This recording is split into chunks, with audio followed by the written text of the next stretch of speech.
up, everybody? It's your boy Bradley Thompson here, and we are back with another episode of the Living the Canadian Dream podcast, episode 43. Messed up the first one, fumbled my words. I do that sometimes. It's just part of it. That's okay. Yeah. Okay. I'm joined here today with Ryan Garcia. Hi. Familia, or cousins. Yep. Yeah. Brothers in not arms, but brothers beside each other. Yep.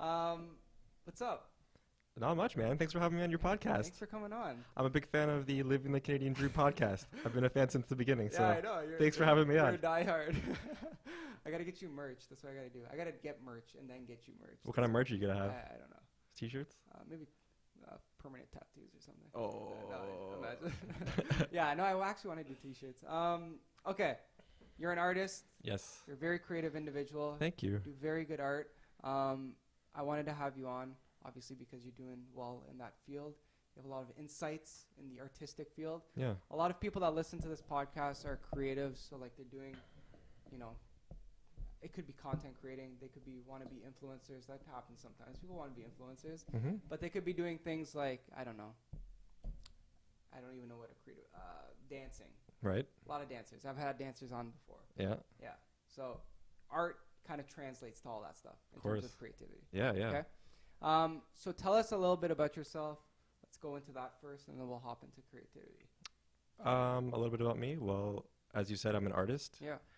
More specifically, I'm an illustrator, and more specifically to that, I'm an editorial illustrator. Yeah. So what that means is I do artwork for magazines and newspapers primarily. So if people don't know, in magazines, let's say like Time magazine or the New York Times, if there's an article, often that goes with an article, there'll be an image. So let's say a photograph, or if they can't find a photograph for the thing, they'll want an illustration.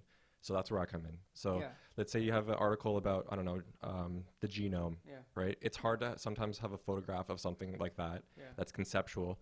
So look at an illustrator like me to come in, think of ideas, make the picture, and then goes in the magazine. Sweet. So that's a little breakdown of what I do, and yeah.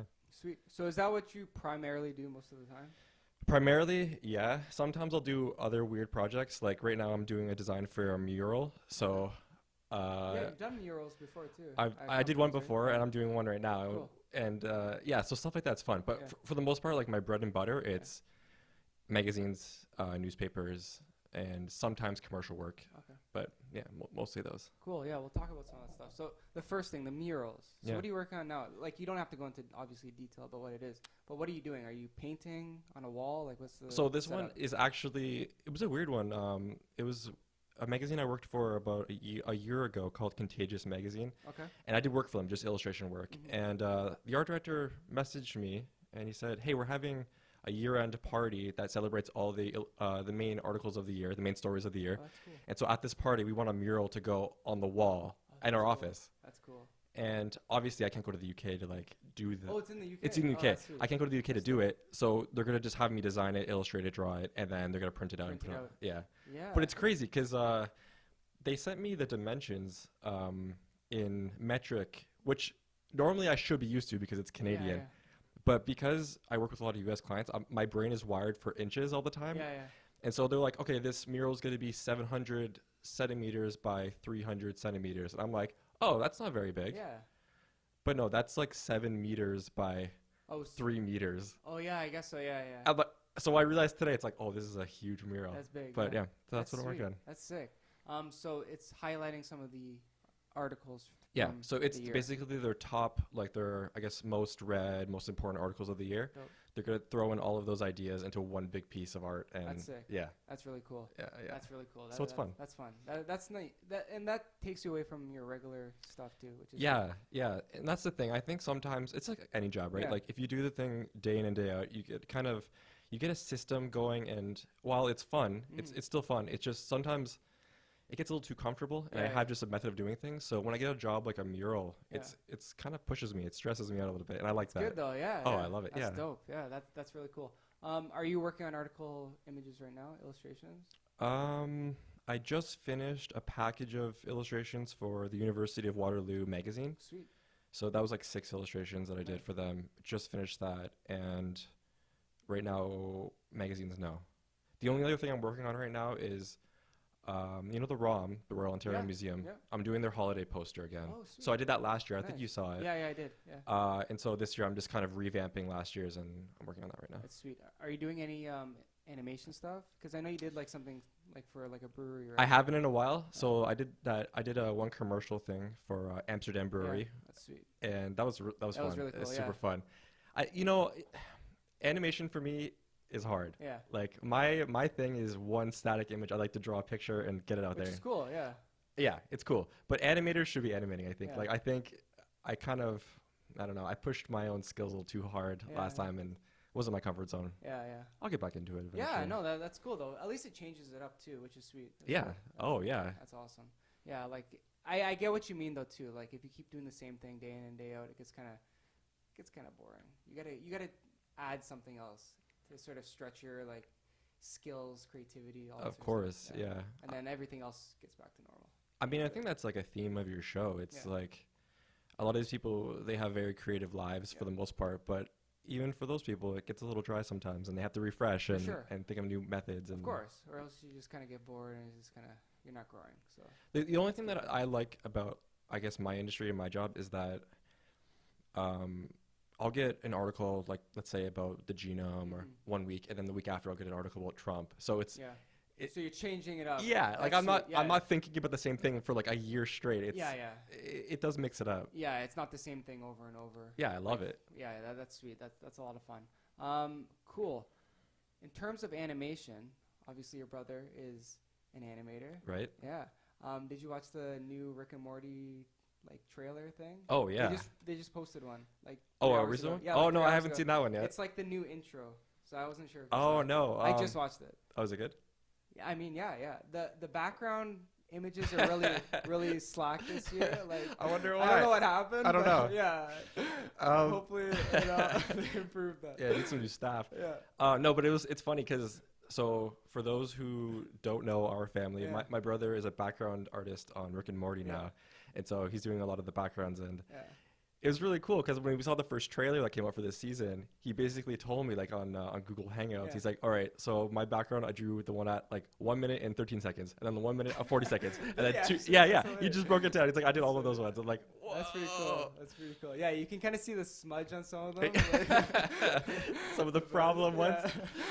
Yeah. That's when he didn't have coffee. He was feeling it. Yeah, it fell apart that day.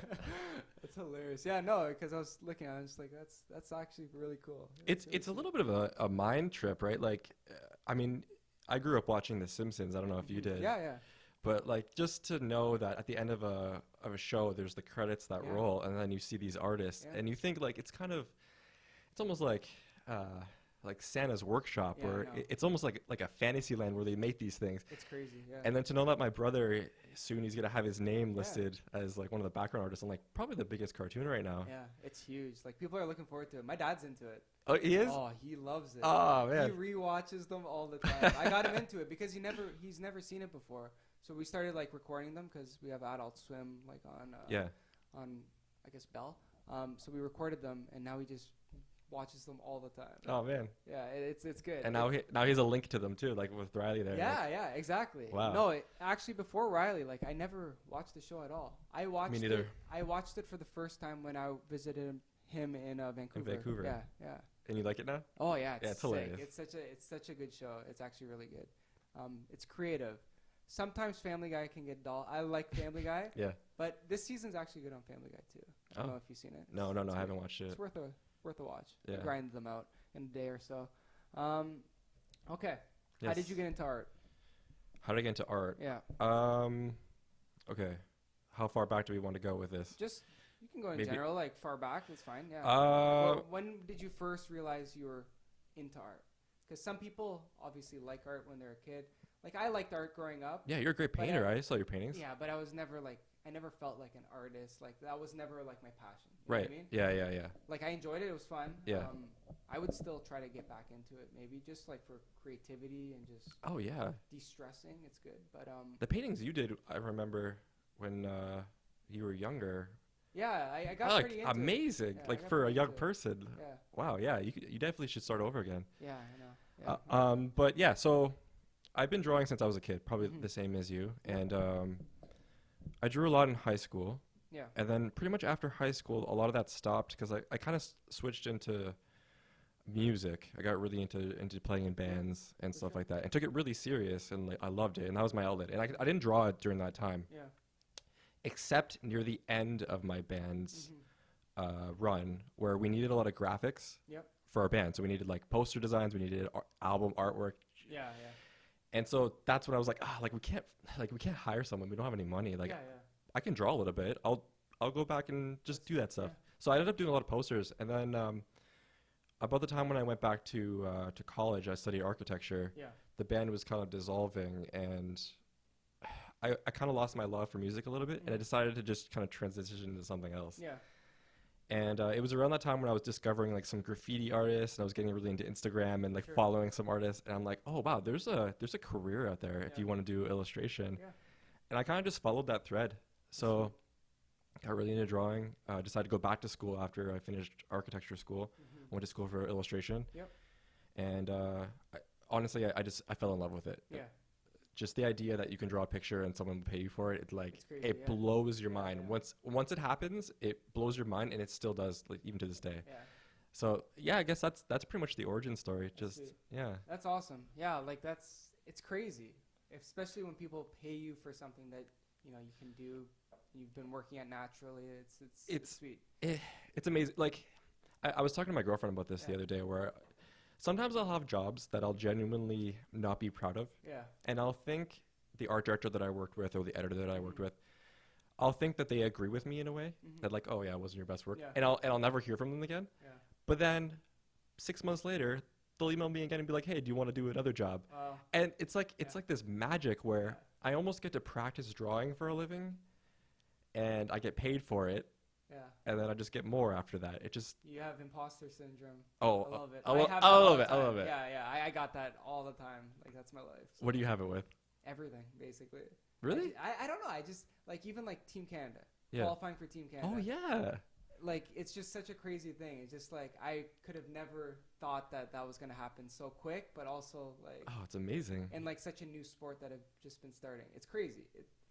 So I kind of be like, oh shit. Yeah, but you don't believe people it? People have been doing this for years. Like I realize it's a thing, but it's just like, oh, I hope like people don't think I'm like this crazy athlete. Like, why not? You are. Weird. It's weird though. You know what I mean? Like it's I don't know.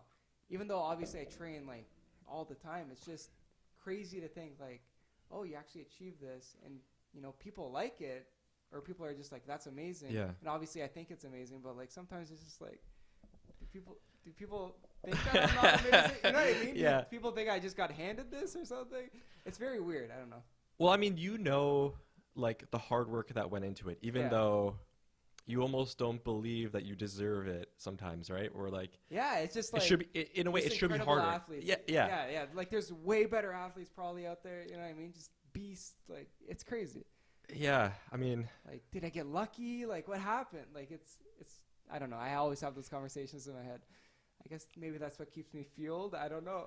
I mean, I think there's a lot of truth to that, right? Like if one day you thought, oh, I'm the best, I'm the shit, I'm the best, whatever, you might not ever achieve these things anymore, right? And I fundamentally think that about art a lot of the time, where if I slow down and I stop gaining, someone else is just gonna pass me. Like for every minute that I'm not like working on my fundamentals or going to life drawing classes, or someone else is just going to do it and take my spot. Okay, so cool. You feel the same way. Yeah, because I feel that sometimes. I'm just like, if you don't feel like you're working, and it's just like somebody could easily like do better in 2 seconds.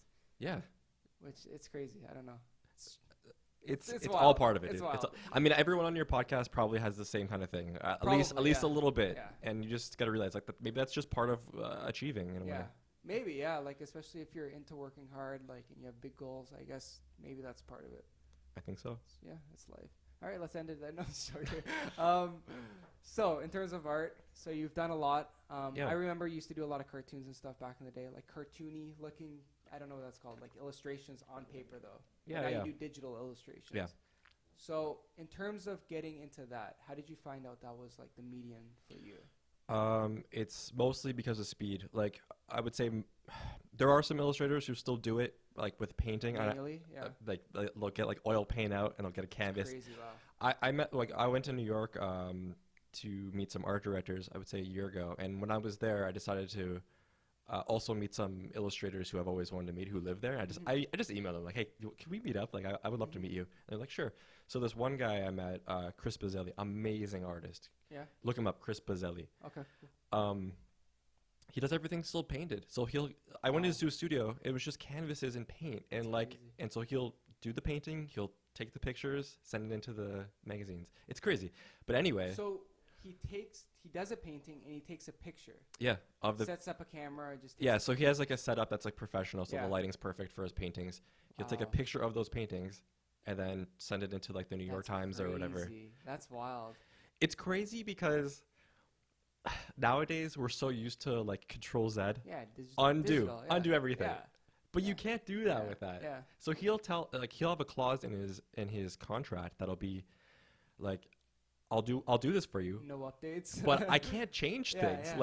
Like whatever it is, that's how we're doing it. Yeah. And because he's so great and because he's so prolific, like they just trust him. Yeah. And they're like, yeah, okay. Yeah, you have to. Yeah. There's no other choice.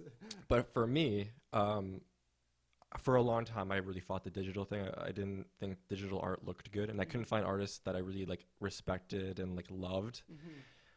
But it's just faster and it's much easier, and the fact that you can make changes like that. So like how I'm doing that ROM poster, it's like there's a committee of people who have to look at this artwork, and if they think like the girl's sweater in the image is the wrong color, like I need a system where I can change the color easily. For sure, yeah. Because if it's it like, so over time I've just developed, I guess, a style of artwork that I think looks good, even though it's digital. Yeah.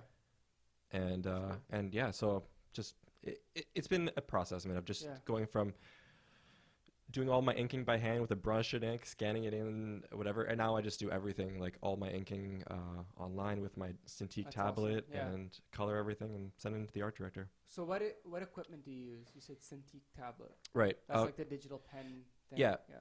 So it's just a basic computer setup, except my monitor is a Wacom Cintiq monitor. That's what it's called. It's basically just a big screen you can draw on. So it's like 22 inches. Oh, so you can actually draw on it. Right on it. Sweet. Yeah. And I have it attached to this cool, like, it's almost like an arm like this. Okay. So I can like adjust it. I can stand up if I want and draw on it. And that's awesome. Yeah. I think to be an artist nowadays and to work quickly, like you almost need something like that. For sure. Because it's so quick. It's efficient and yeah. Yeah, that's a better way of doing it for sure.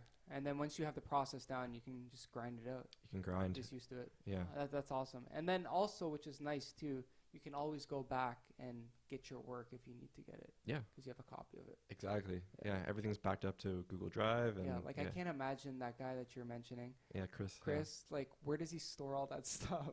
Like, he must have like a storage unit or something. Yeah, he does. So in his you can't put that. Like, I mean, that's the funny thing, right? Like, he lives in New York, so in Manhattan. So first of all, it's a small apartment, and like second of all, like he creates so much work that he basically has to give paintings to his friends because there's no other option. Like you got to store them somewhere. Or sell them, I guess. Yeah, he does that too a little bit, and it's funny. But for me, I can store everything on like just a hard drive. Yeah, you're good. You're good to go.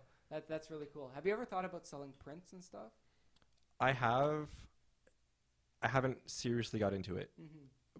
I think one day. I think that's like kind of the route I'm going, where like prints are fun because there's certain people who will do like original artwork prints. So they'll do like, it's almost like a painting, right? Like you design this thing that's like your own world, and it's like a gallery piece of art, and people will buy the prints. Yeah. But then there's also stuff like alternative movie poster art, which I'm sure you've seen on like Pinterest or something. Yeah. So someone will design like a poster idea for, I don't know, the new Joker movie, the new Batman movie, right? And the artwork's so good that like people will buy it. Yeah. You set that up as a print on a simple website, and people will buy those things. So I think one day maybe my art will go down that route. Yeah, because you have a very unique style. Thank you. Because every time I see your art, it's just like you can tell that that's your art. Oh, thanks. It doesn't look like anything else I've really ever seen. Thank you. And I follow a lot of Instagram pages. I really do. But it's really unique. Like, how did you come up with that style? Like, it's a unique style. I don't know how to describe it because just the colors you use alone, like, it's just very unique. It's not like traditional. Thanks. I think just style is just every artist will tell you it just comes down to like looking at a lot of art, drawing a lot, and then it just eventually you draw the just way you develop. like style is almost the it should be the way you see the world. Yeah. So if you see a lot of angles in the world, and like if I'm looking at you and Yeah. I see that your face is kind of round and Yeah. warm and you Yeah. project this kind of glowing energy, like ideally if you're a good artist, That's really that's what your deep. art should Wow. look like. Yeah. Yeah. Like, That's deep though. That's crazy. I never even thought about it like that. but I think more fundamentally, it's like it's who you're studying. So if you're doing a lot of studies of like Da Vinci or something, Mhm. hopefully a bit of that will rub off on you. Yeah, yeah. Like study the masters, study like I don't know, Monet, whatever. Yeah. Get some color ideas, and hopefully that all turns into this one big pot of For sure. beautiful. Yeah, and then you get like the fundamentals down and stuff. Oh like yeah, that. yeah. In terms of idols and stuff, who's your like art idols or your creativity idols? I mean, I think it over time it changes. Mm-hmm. When I first got into illustration, there was a couple of artists that I love. Like I'm sure you've heard of the artist David Cho, the guy who did the artwork for the Facebook murals. Yes. So I loved his art for a long time, and just Yeah. realizing that he could make a career like doing something like that. Mm-hmm.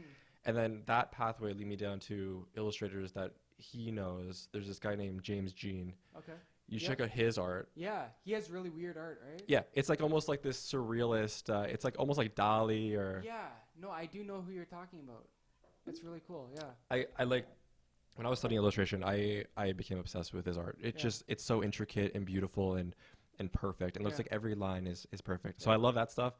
But then when I was kind of getting into, I was reading a lot of art history and art theory. I got really into the Impressionists. So Okay. studying like people like Monet, like So what is an Renoir. impressionist for people that don't know? oh, so it's late 1800s.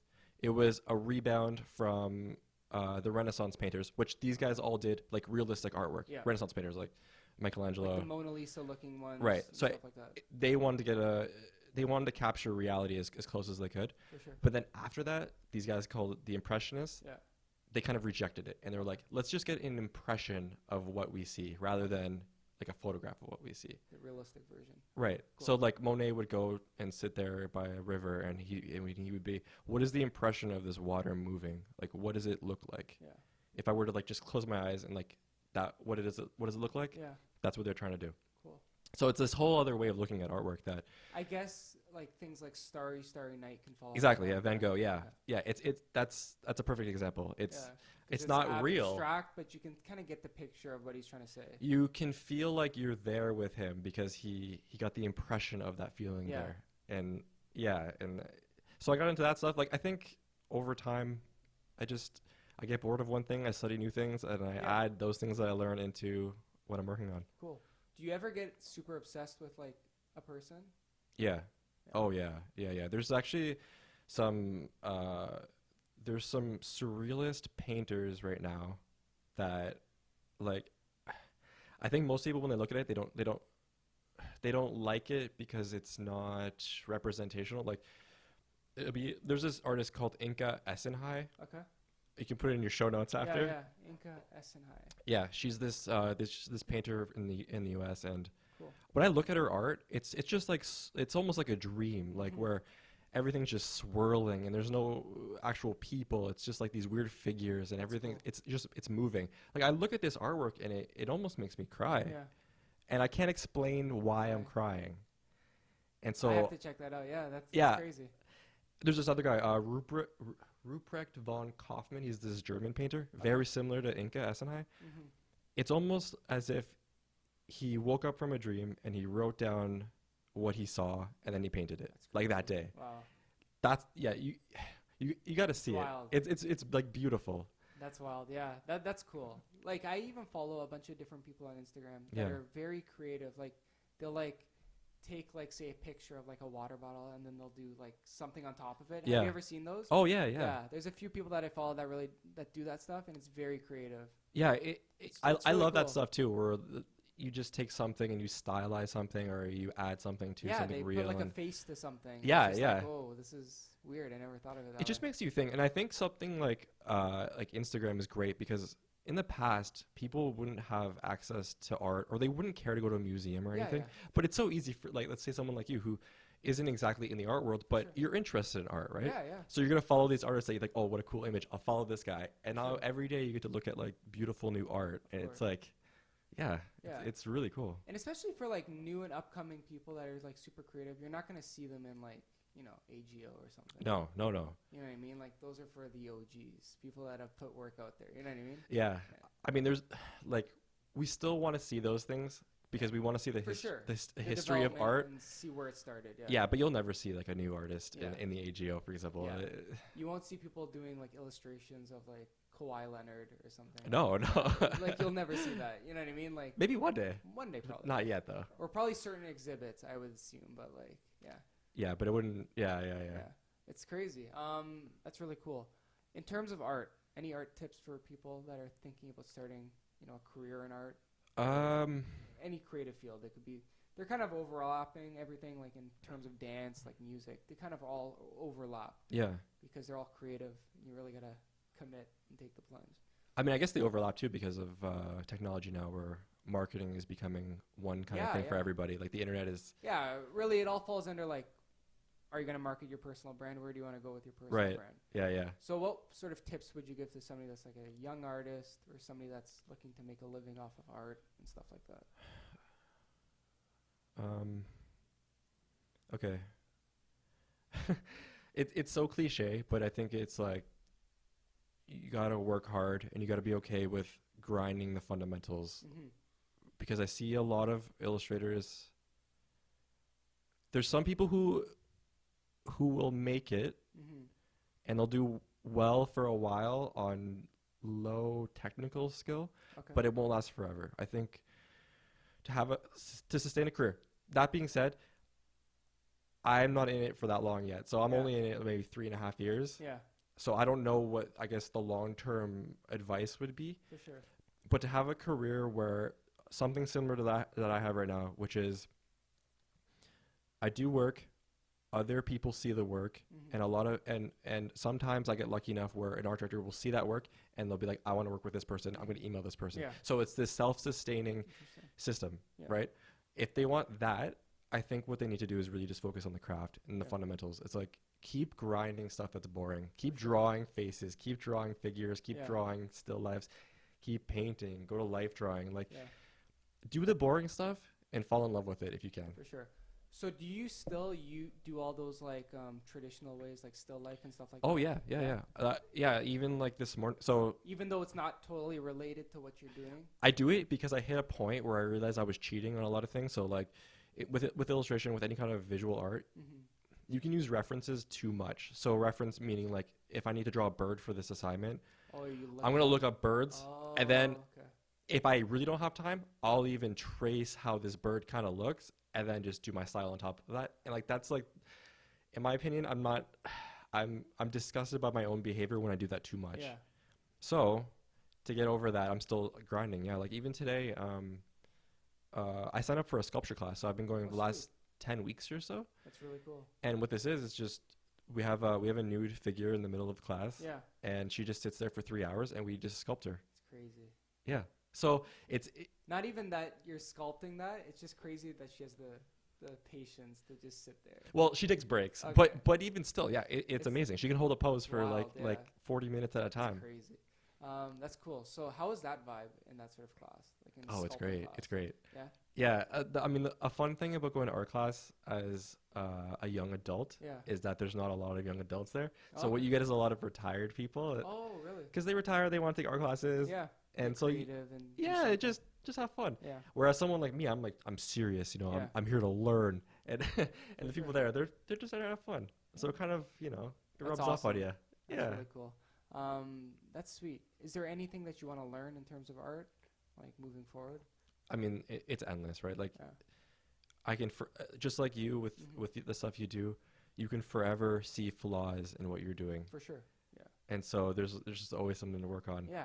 Right now, I'm really focused on anatomy, specifically muscle anatomy, because I have a hard time. I mean, this is so in the weeds, but I have a hard time drawing what's called the sternocleidomastoid and the so specific. and the trapezius. So basically neck muscles. Okay. I like if you look at my art, you can see that I fake it a lot of the time. I'll put like high collars on their clothes. I'll put like a turtleneck so I don't have to draw it. Interesting. But I really struggle with that. So right now, that's what I'm working on. Focus? That's crazy. That's so specific. But that's good though. That means you're detail oriented. You have to be detail oriented for that sort of stuff. Anyways. I guess I just, you know what it is? I just don't want to have to learn it again. Like I don't want to have like, let me learn it one time. Let me like figure this out, and then I can move on to like another muscle or whatever it is, or move on to how to draw airplanes or whatever. Yeah. But right now, this is my current obsession. So cool. That's sweet. So are you just learning from YouTube videos? Like, how do you usually learn a new skill in art? Well, or do you read something? Like, what do you? Yeah. So there's books for artists. There's anatomy books that you can follow. There's YouTube videos, of course.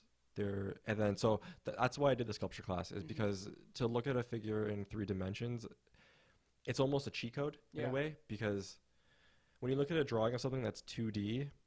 You see it just from that angle, and your brain has a hard time turning it around unless you really know. Yeah. But if the person's sitting in front of you, I can look around you and be like, oh, yeah, that muscle connects to here.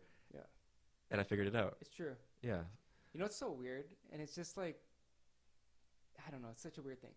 On social media, you really only see the front of somebody's face. You know what I mean? Like, a lot of times. Yeah. And then you bump into them in public. And then, like, you see them on the side, and you don't really recognize them until you see the front of their face. That's funny. I never thought of it. It's because of selfies. It's just front. Yeah, because a lot of times in like social media images, people only take their face. Right? Yeah. They're not doing a side profile. Yeah, because I bumped into somebody the other day. I'm just like, I don't know if that's them. I haven't really seen them in years. I only see them on social media, and then I saw their face. I'm just like, okay, that is them. Maybe they only have a front of a face. But it's just like, I don't think I've ever seen the side of this person's face. That's so weird. I never thought of that. I have really weird conversations like that sometimes. That's kind of a genius thought. I don't know. I don't know if it's genius. It's a whole culture of just fronts of faces. Curious, yeah. I don't know. It's because some people, like, especially if you meet them online, you may never see the side of their face. Yeah, all of it, right? Like dating profiles, like Facebook. Yeah. You don't know what the back of their head looks like. Yeah. Wow. It's crazy. Good for you, pal. Yeah, what a thought. What a thought. I tried. Who would have thought? Cool. In terms of your creative process, how do you start an image or like a piece of art? Okay. Well, for what I do, like magazines and newspapers and whatever, for the most part, an art director will email me, be like, hey, we have this assignment for you. This is the budget. This is the deadline date. Can you do it? I say, sure. Then they'll usually send either the whole article if it's done, so if the writers finish it, or just a summary of it. So like, hey, this article is about like the rising housing costs in downtown Toronto. Like, we need something conceptual or whatever. Perfect. And so they'll just send that, like just a little blurb. Cool. And from there, you take that and you brainstorm. It's really everyone has their own method, I guess. It's individual. Yeah. What's your brainstorming process like? Mine is, I will literally describe like an 8.5 by 11 like computer piece of paper. Yep. And just read the article, kind of highlight words that I think are interesting, and just mind map out. So like if I want like house in the middle, like. Oh, so you do mind mapping? Because I mean, I wish I didn't have to do this, but my brain does work well with. No, I'm on board with mind mapping. I do the same thing. Yeah. Words, right? Yeah. You can make connections really easy with words. So. Yeah. I did just mind map, and so I'll mind map things, and then sometimes something will trigger where, let's say like apartment reminds me of, I don't know, a shelving unit. Yeah. So I'll make that's like a stupid example, but it's really just visual association, and then from there you make all these sketches of different ideas that hopefully one will work. You'll send the art director. I like to send at least 3, sometimes 3 to 5 ideas. They'll kind of mull over the ideas with their editor or whoever they have to work with, and they'll get back to me like, hey, we want to do this idea, and then. So in terms of sending an idea, do you just like write a sentence like, this is what I'm planning on doing? Or no. Like we'll draw it. You'll draw it. Because sometimes. Like a mock-up. Yeah, just a little thumbnail. Even if it's like the size of literally like just like a little thing like this big, like a couple centimeters. They just want to see that it'll fit in the layout size and that it reads quickly. So even if it's like a tiny thing, it should be able to read easily. Like, Yeah, just You it just should needs be it able needs to get a summary of the article or figure out what it's about. right. It can't be like too complex of an idea that you don't have any idea of what's going on. So Yeah. it's good to just do a little sketch just to prove to them that like once this is done, the idea will still be cohesive and Yeah. it's still good. And probably shareable as well. You want to make sure it fits the That's Facebook. That's fair too. Yeah, social exactly. sharing stuff. Yeah, because I did a book cover recently, Yeah. like a young adult book cover, Cool. and that industry now is all about thumbnails, where because most books are sold on Amazon, Audible, you have it. you only see Kindle, the thumbnail like this big. Yeah. So yeah, it's got to read. Yeah. Yeah. No, for sure. Yeah. It has to. Interesting. That's really cool. But yeah, so just to go back though, the brainstorming part of it, I think is the thing that is the skill of the editorial illustrator. So you asked about what you would learn as an artist starting out. I would say fundamentals, grind, drawing, all the time. If you want to transition now from artist into editorial illustrator, it's all the ideas. People come to you for your ideas. Awesome. I know some illustrators who will do stuff like only do portraits or only do drawings of birds or nature or whatever it is, right? Yeah. But the editorial illustrator, the conceptual illustrator, it's all about the ideas. So if you're able to come up with like a clever idea that goes with this article and makes it more interesting, you're going to get work a lot. Very cool. And so I would say to all you young editorial illustrators out there, grind brainstorming. Even if you don't have a job, like every day, every other day, just like pick a random article, just brainstorm it. See if you can come up with like a creative idea for this. Yeah. Something hard, like I don't know, insurance. Yeah. Like It's car hard, insurance. Think of a clever idea. See if you can make something visual. For sure. That's awesome. Yeah, no, I think it's important to be creative every day. Yeah. Because if you're not, like, you're not working your brain. What are you doing every day? One thing, definitely website design. That helps the creative juices flow because you have to use, brainstorming. You have to come up with a layout, all that sort of stuff. So that definitely helps a lot.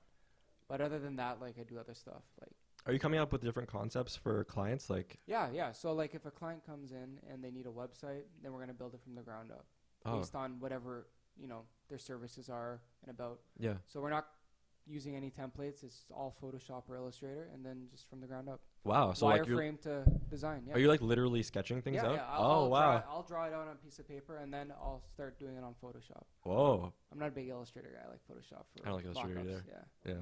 Yeah. So then do that, and then add the images in and stuff like that. Wow. I didn't know you did that. Yeah. No. Especially here, it's all ground up. I'd love to see that. That's cool. Yeah. Like that's why it's like super creative. So like whenever you get a new client, like it's just something totally new. Yeah. That's why I love it. Like it's just like not the same old thing. Like, oh, we're just doing WordPress templates, which a lot of companies do, and it's just lame. It's just not authentic. So if a client comes in and they're like, "Hey, we have like a gardening company," like, what would a gardening website look like? Yeah. Is it that? Yeah. So I'll do some cool. research on like what sort of things are like sort of trending in gardening. Take a look at some like cool websites and stuff like that. Oh, I love that. Get some ideas and then start brainstorming. Create a wireframe and then go from there.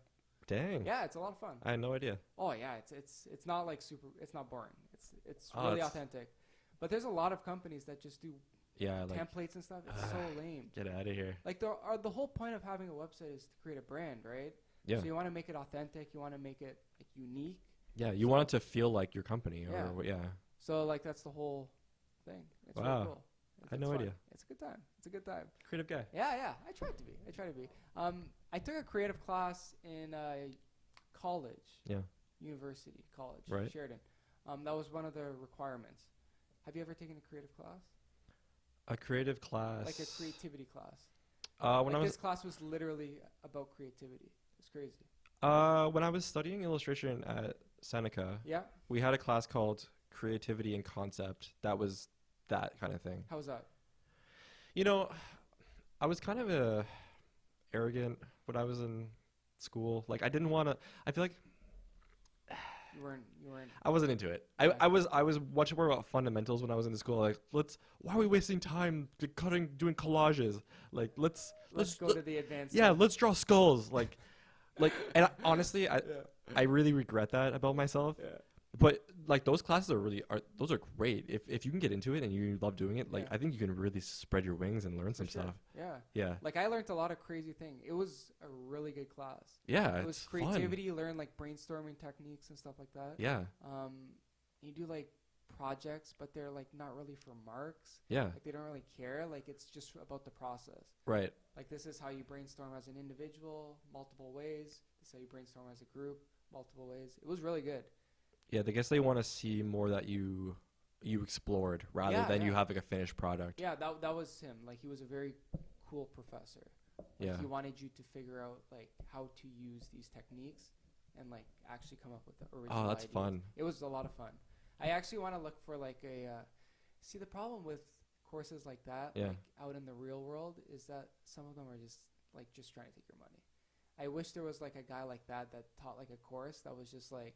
Just for fun, just exploring. Yeah, just to like get your brain going. Yeah. You know what I mean? Like I wish there was something like that. I wonder maybe on like Skillshare or something where artists will. See, I feel like it's for a course like that you can't do it online.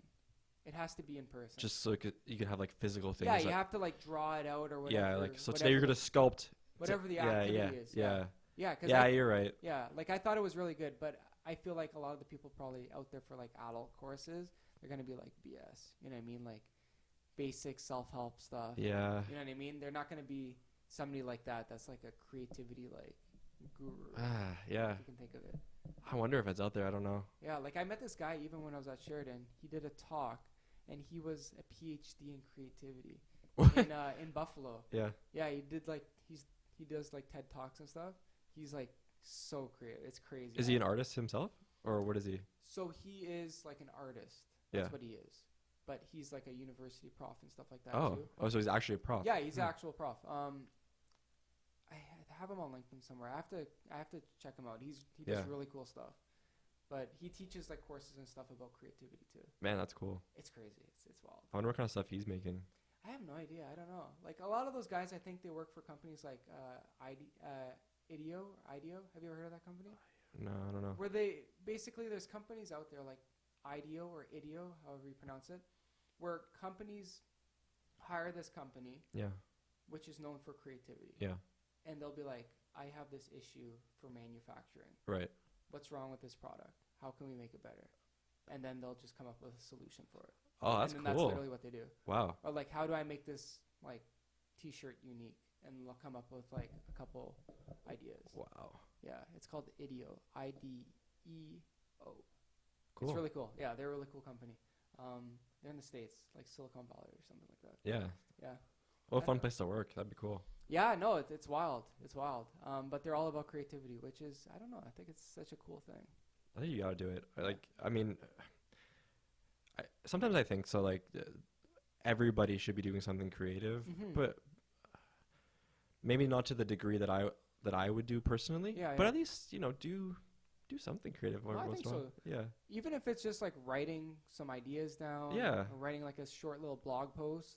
Well, I don't know. Get your thoughts out there. Like, I think it's good to sort of get the creativity mind moving a little bit. Get the creative juices flowing. Yeah, literally. In terms of working, do you listen to any music or anything to get you in the zone? For the longest time, I was listening to podcasts and audiobooks and whatever music, but lately I've been trying the Cal Newport thing, which is like the deep work idea of just if I'm working, I'm only working. Damn. Yeah. It's aggressive. It's aggressive. Yeah. Yeah. So if I'm listening to music, it's gonna be something really light, like something like classical or like super background, like cafe music or something. But yeah, lately I've been just kind of seeing what my mind does without any other stimulus. Okay, interesting. Yeah, that's interesting. Like usually when I work, I listen to like like basically instrumentals. Oh yeah. And they're just like beats, and it's just like. Oh yeah, I like that stuff too. Yeah. Yeah. Yeah, I definitely can't listen to audiobooks and stuff, but some people can't just. They can't listen to anything, which is interesting. Oh yeah.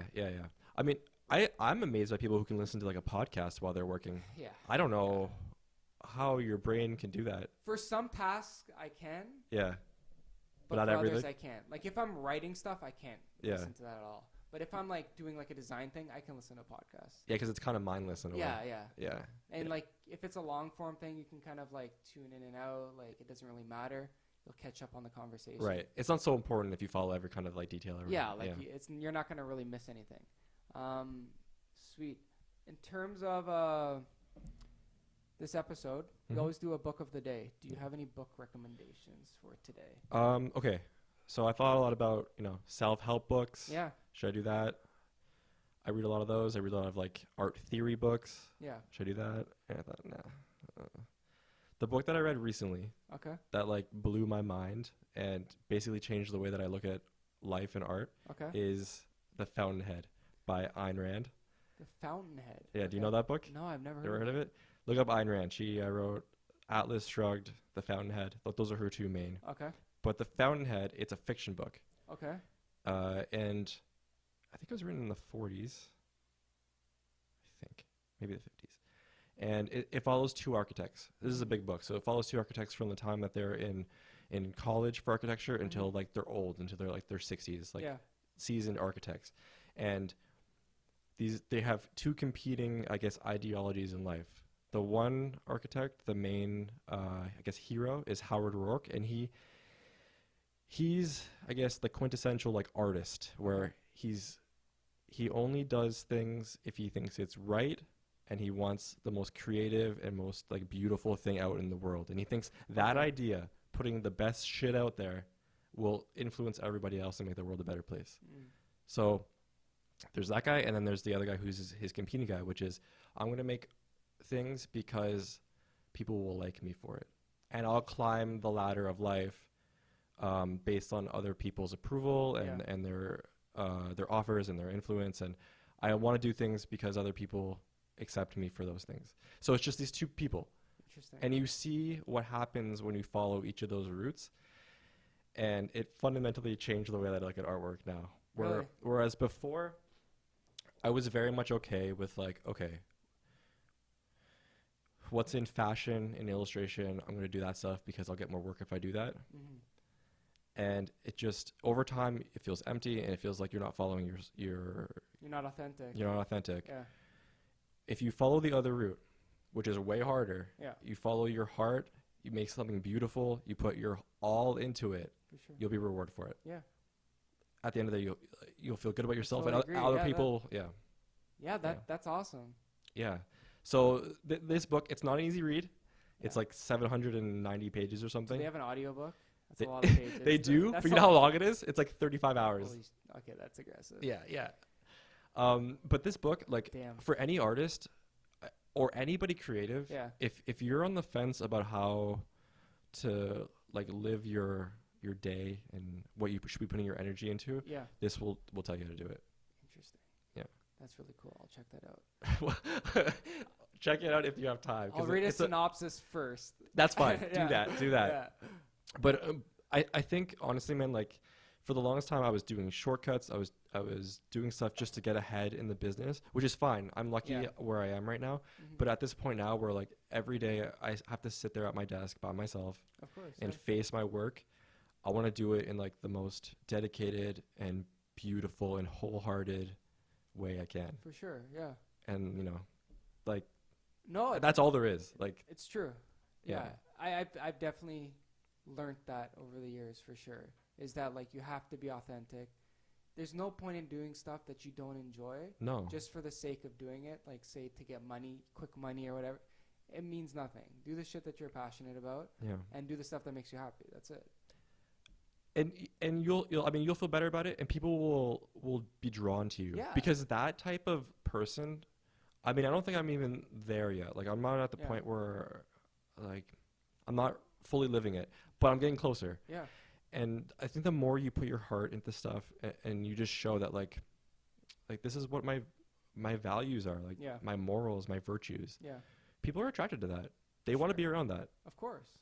So, and then that stuff's sustainable. The other way of like sort of faking it, like it's not sustainable. No. You can't sustain it at all. It's exhausting. Yeah. It's like keeping up with trends if you have to, or whatever it is. It's But that's why like people like these influencers and stuff that are just famous for like one like silly video or stuff. Yeah. They're not going to do anything. They're going to drop off eventually because they don't do anything else.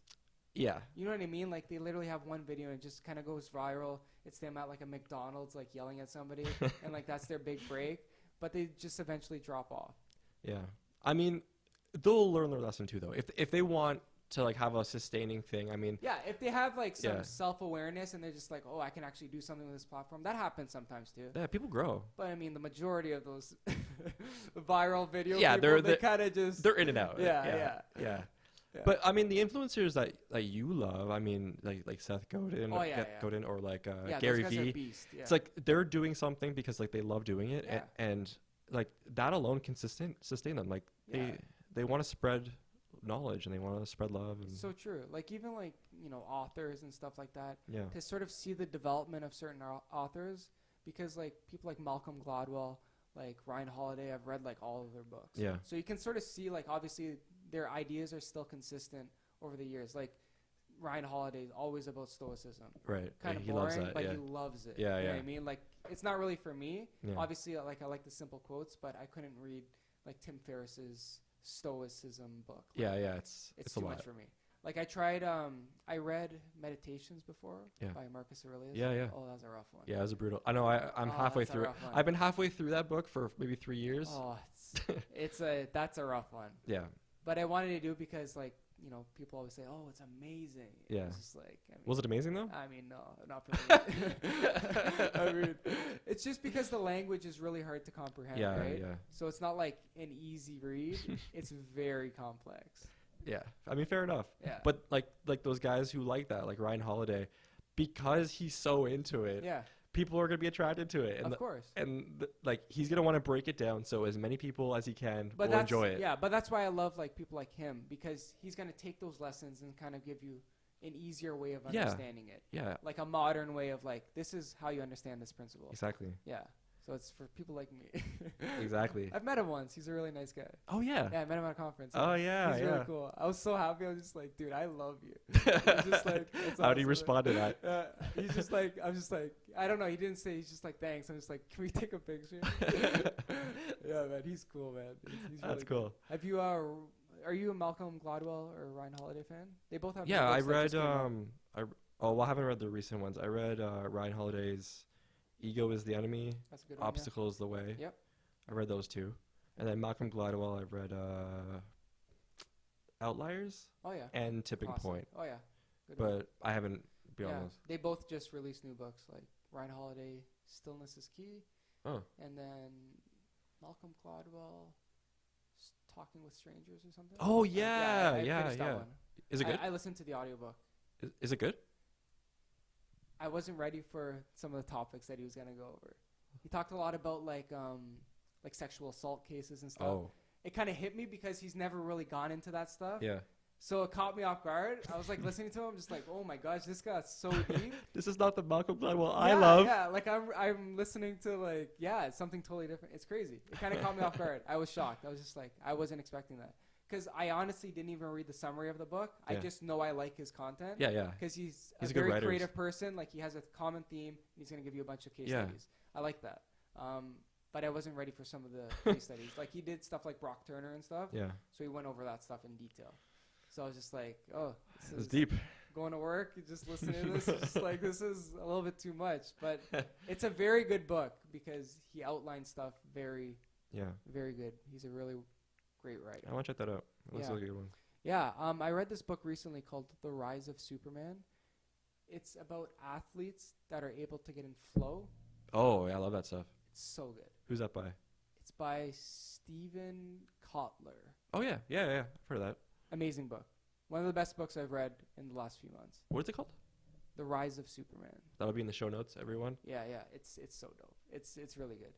Sweet. Yeah, I highly recommend that one. It's definitely a banger, as you can say. Do you have an app of the day? Every week we do an app of the day. Okay, so this is I was telling you earlier, I was thinking about this question, and it would come up.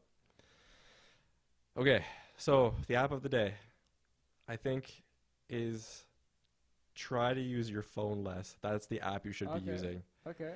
Because it goes with my thing, the Fountainhead, Ayn Rand. Yeah. If you want to commit fully to your thing, if you want to be wholehearted, you've got to spend a little bit less time with social media, with playing games on your phone, with whatever. You do it. For sure do it. Yeah. For sure do it. But just do it less. Yeah. And that's I guess, my app suggestion. I love it. Yeah. Block your apps. No, I love it because we spend way too much time on our phones. Like I've cut down, like especially my social media usage. I really only go on social media to just post. That's literally what I'm ever on. And I think that's, I think there's a bit of a trick. I was actually talking to somebody recently about this, where like social media has this idea. It's really anti-social media in a way, because you think you're being social, but you're kind of not. Like like it's a fake social. For sure. But for someone who's in business like you or me, using the tools, like use the tools. So post the stuff. Yeah, you need to. Yeah. And then get out. Yeah. Don't use the feeds. You don't need to. It's not made for you.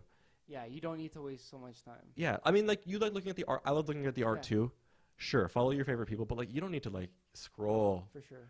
I mean, sound like an old man. No, I totally agree, because you waste so much time on that. It's true. Like a lot of people like complain like, oh, there's not enough time in the day. Yeah. And it's just like, I did 2 workouts today or whatever, and it's just like, I worked.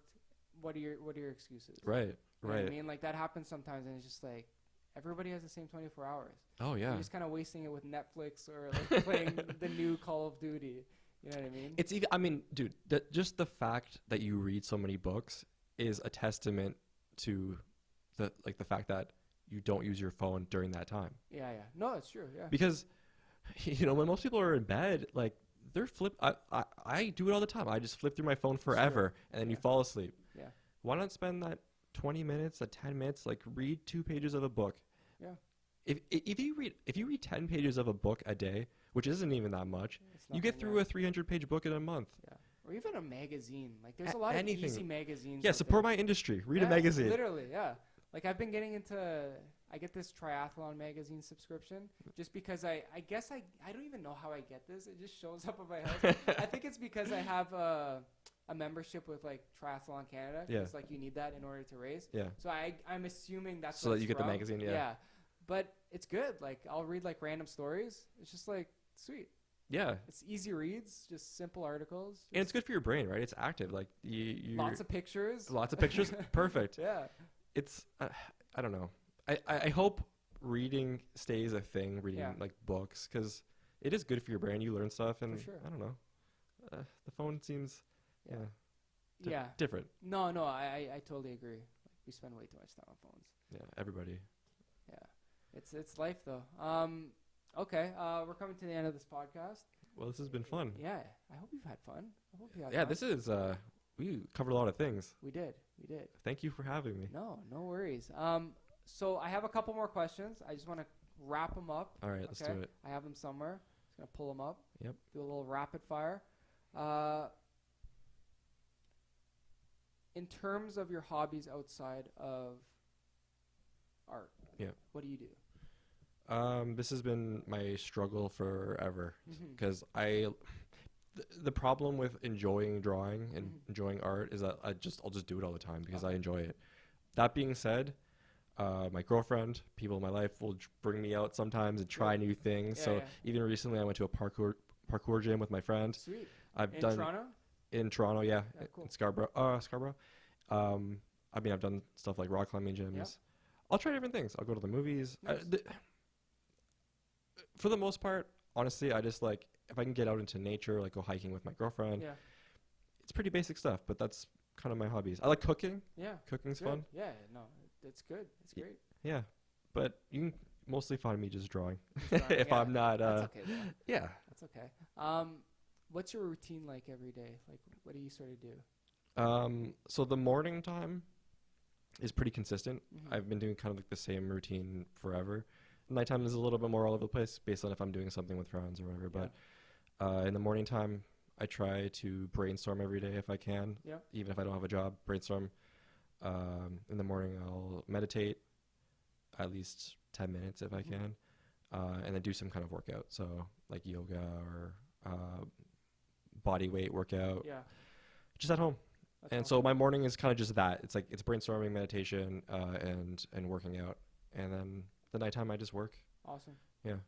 I find that if you get your stuff done early in the morning, if you get those like routine things out of the way, your mental health stays kind of consistent. Yeah, for sure. I try not to miss things. Like and that way you don't put it off either. Right, because like you never know what happens, right? If I want to hang out with my friends at night, like I don't want to have to come home and then like work out then. Yeah. I'd rather just. You're not a psycho like me.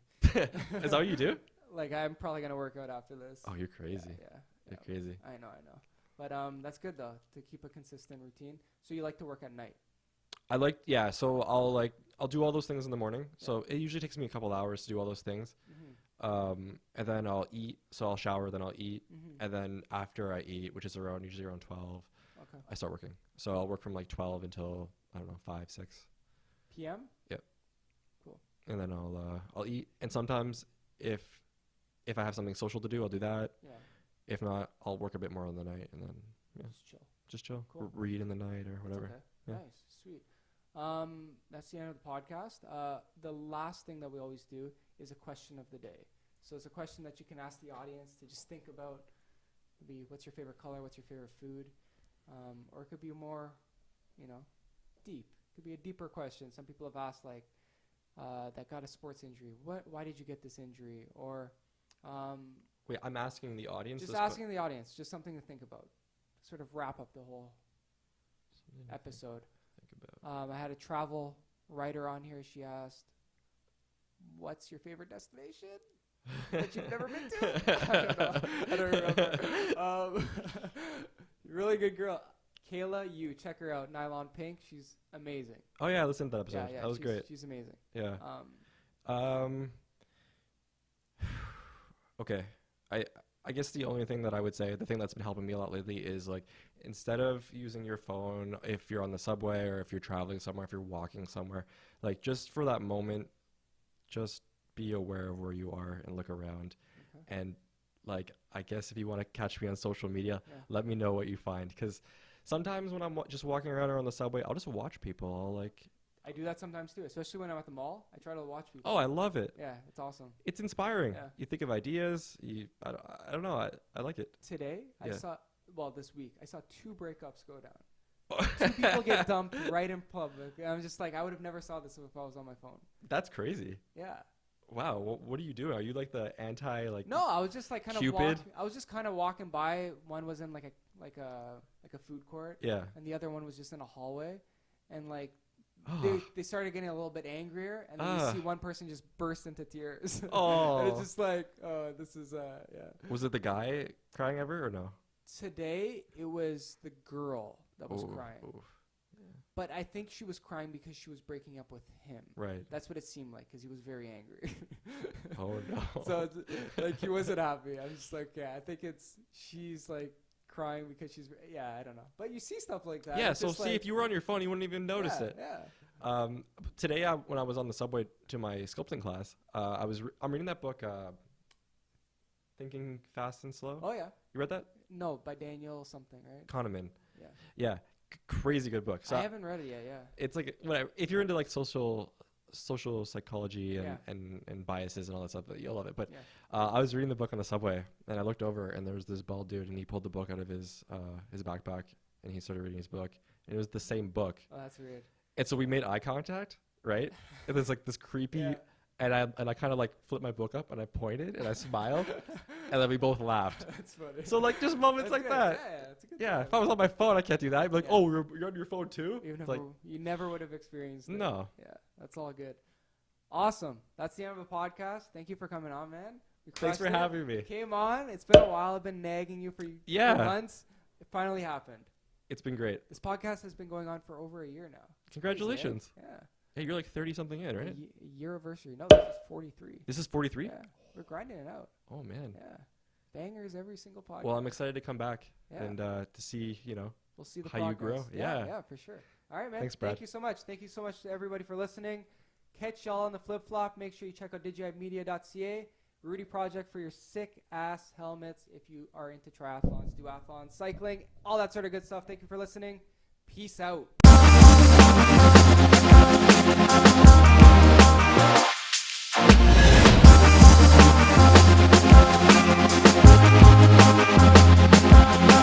Living the Canadian dream.